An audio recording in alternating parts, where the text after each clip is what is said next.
All right, hello everyone, and welcome to LegalSoft. And today we want to talk about how to make sure that you can maximize your benefits for your firm by obtaining the employee retention credit.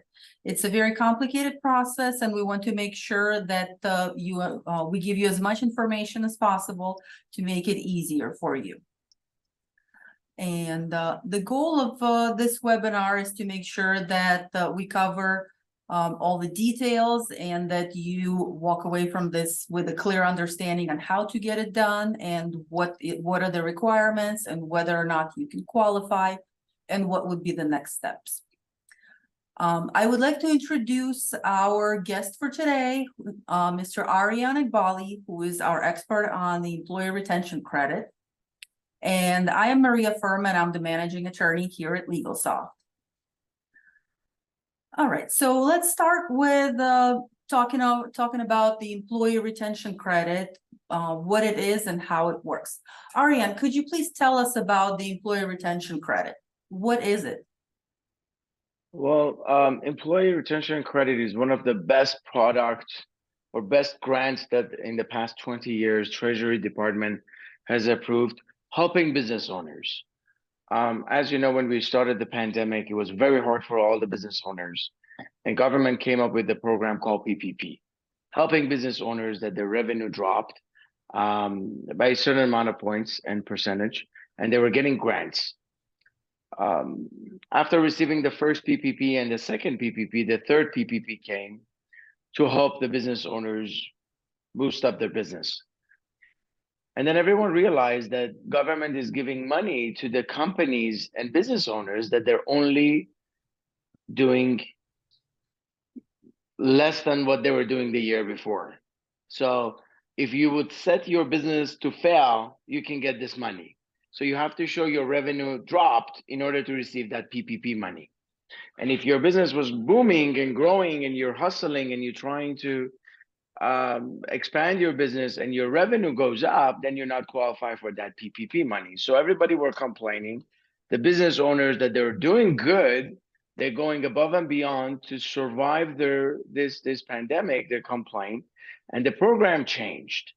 The PPP third changed to Employment Retention Credit, or ERC.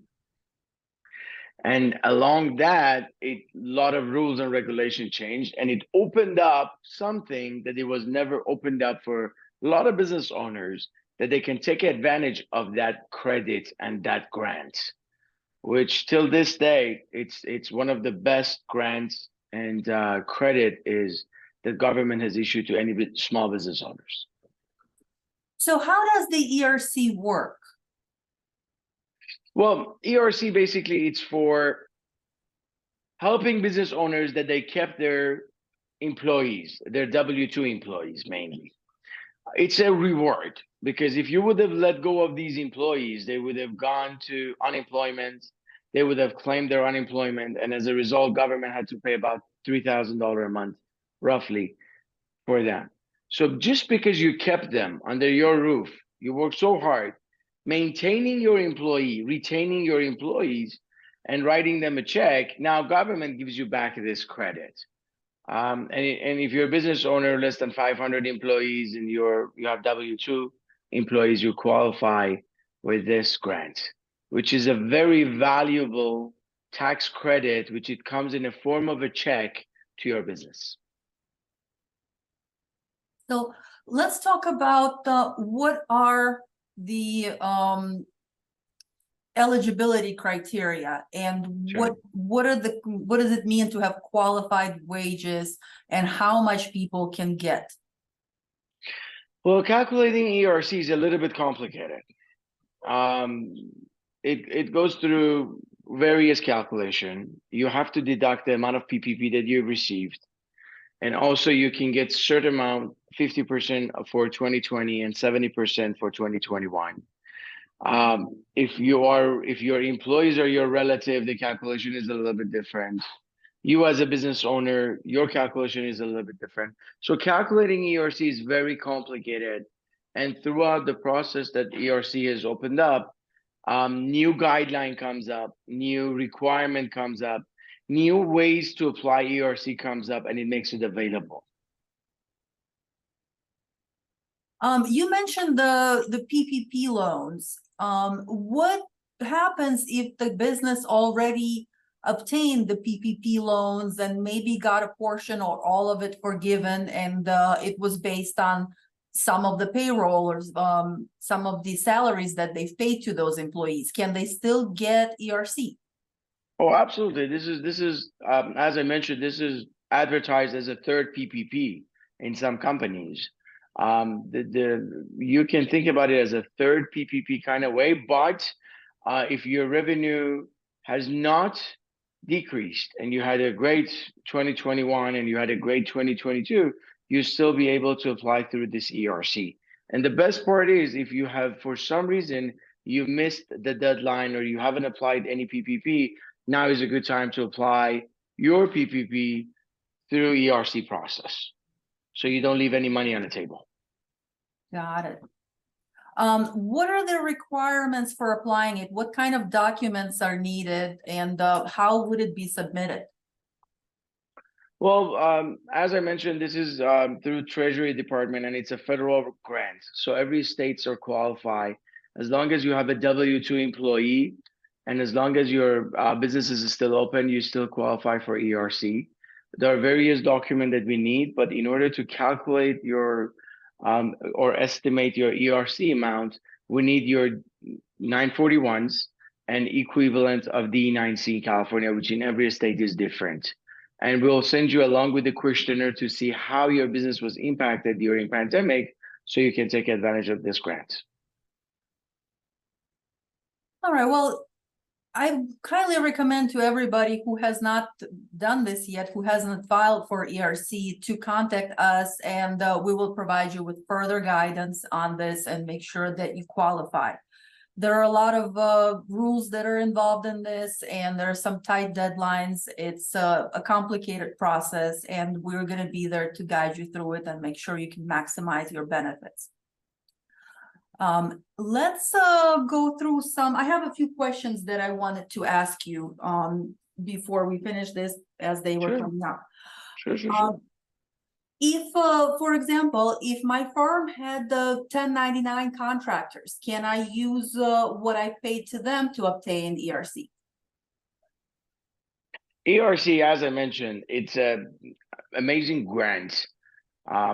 It's a beautiful reward for the business owners that they had W-2 employees, because as I mentioned, if you wouldn't maintain or retain these employees, they would have gone and collect unemployment.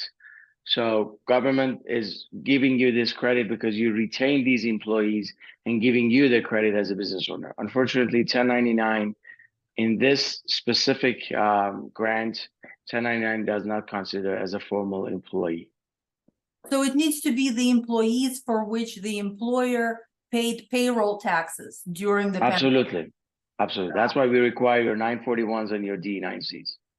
Got it. That makes sense.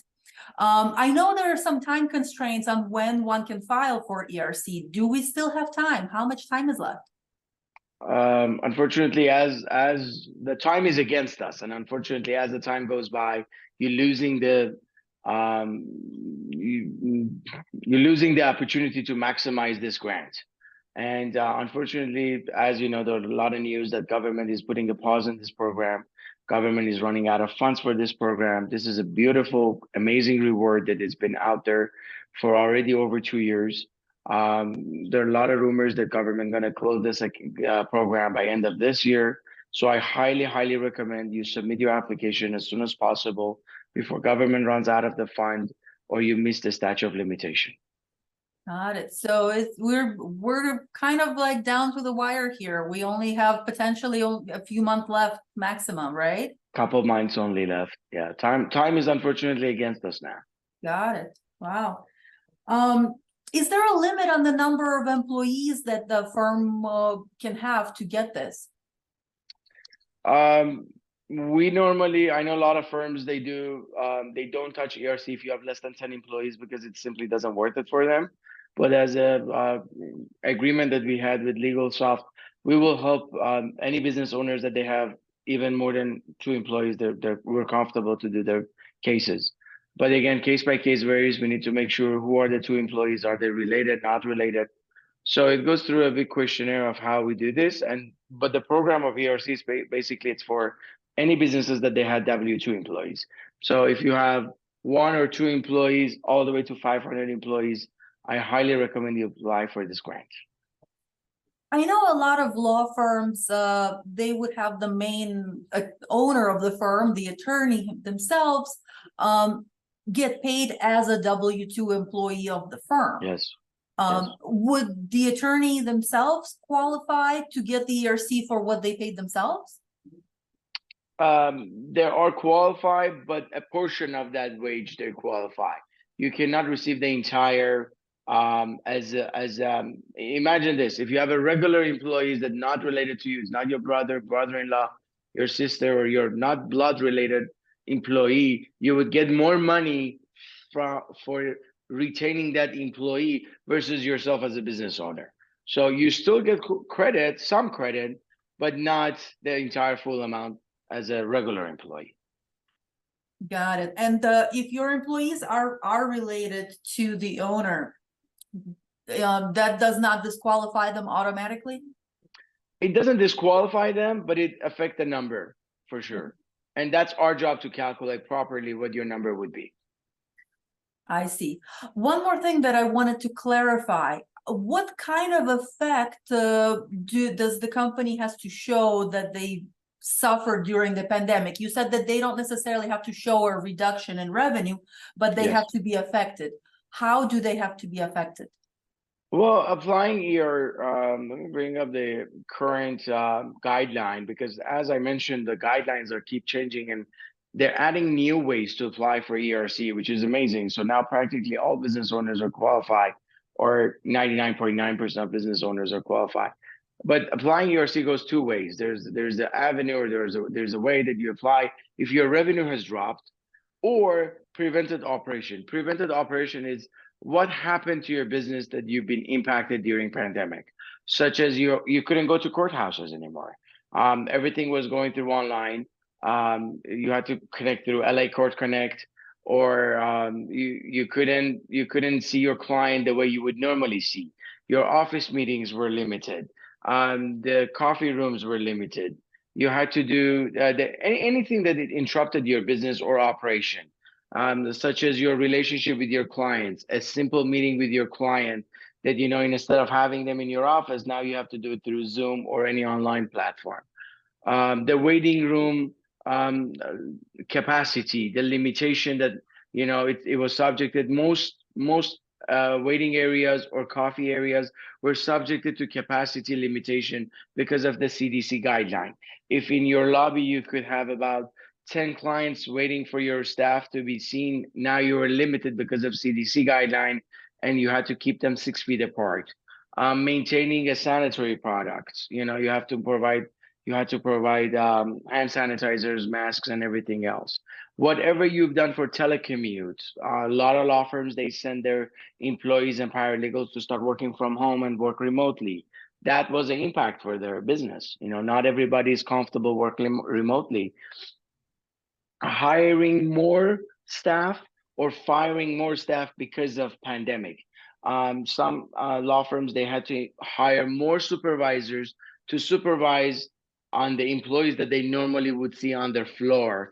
And now they work from home, and they want to make sure, works are done properly and in timely manner that it needs to be done.